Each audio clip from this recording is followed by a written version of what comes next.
Saudara-saudara yang dikasihi Tuhan, selamat berjumpa kembali dalam doa malam GKJ Joglo.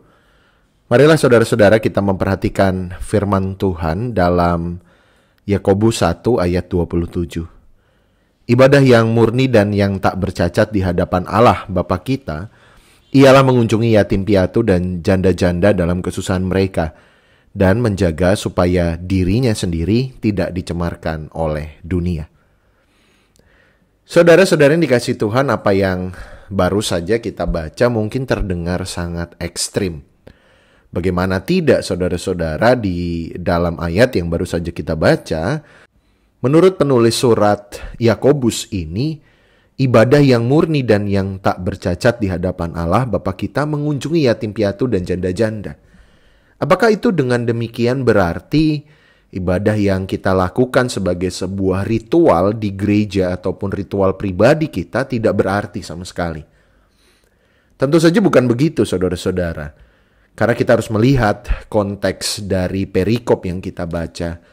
Di sini Yakobus ingin menekankan saudara-saudara agar umat beriman itu menjadi pendengar, mempelajari firman Tuhan, tetapi yang juga tidak kalah pentingnya adalah untuk melakukan apa yang kita dengar, apa yang kita baca tersebut, saudara-saudara. Maka kita pasti sudah mengenal dan familiar dengan perkataan di dalam Yakobus ini bahwa iman tanpa perbuatan adalah mati. Bagi Yakobus, saudara-saudara, iman berarti berbuat sesuatu sesuai dengan kehendak Allah. Menjadi pendengar firman harus diimbangi juga menjadi pelaku firman. Sebuah hal yang saling mendukung satu sama lain dan tidak bisa dipisahkan. Menjadi pendengar tapi juga pelaku firman. Dan dengan demikianlah ibadah yang kita lakukan. Ibadah yang secara ritualistik kita lakukan di gereja ataupun disiplin-disiplin rohani pribadi tentu saja penting. Tetapi yang juga sama pentingnya dengan ibadah-ibadah yang kita lakukan secara ritual tersebut adalah peduli terhadap sesama kita.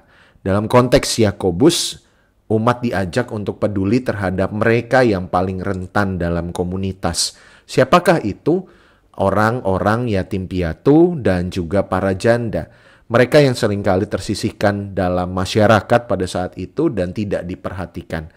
Maka saudara-saudara yang dikasihi Tuhan, hal tersebut juga menjadi ajakan bagi kita untuk menjadi pendengar firman tapi juga pelaku firman.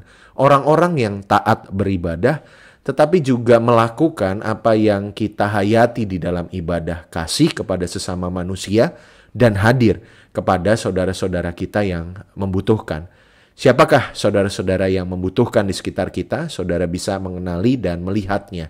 Entah itu mungkin anak-anak yatim piatu sebagaimana di dalam surat Yakobus atau pihak-pihak lainnya yang selama ini tidak terdengar dan tersisihkan di dalam komunitas. Tuhan memberkati kita. Saudara-saudara yang dikasihi Tuhan, marilah kita bersatu di dalam doa.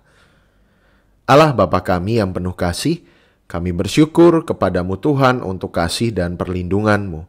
Terima kasih ya Allah jika Engkau berikan kesempatan untuk mendengarkan firman-Mu pada hari ini. Gerakkanlah kami ya Tuhan untuk tidak hanya taat kepadamu di dalam beribadah secara ritualistik, tetapi kami juga menaati firman-Mu ya Tuhan untuk menjadi pelaku-pelaku firman, untuk beribadah seumur hidup kami dalam keseharian kami dengan menolong dan hadir bagi saudara-saudara kami yang tengah dilanda kesulitan. Gerakanlah hati kami ya Tuhan dan kuatkanlah kami.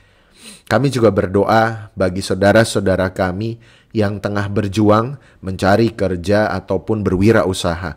Tolong berikanlah mereka keteguhan hati dan kekuatan ya Allah di dalam mengupayakan hal-hal yang menjadi doa dan harapan mereka. Engkau sertai mereka dan Engkau jagai mereka. Terkhusus juga melalui firman ini kami diingatkan untuk saudara-saudara kami di sekitar kami ya Allah.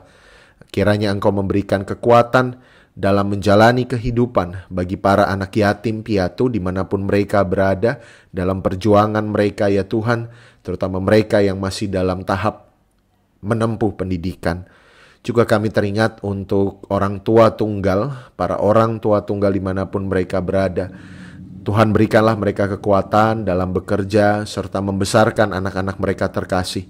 Karena perjuangan mungkin menjadi begitu berat untuk mereka, tetapi kami yakin dan percaya ya Tuhan bahwa kasih karunia-Mu akan melingkupi mereka dan memberi saudara-saudara kami ini kekuatan.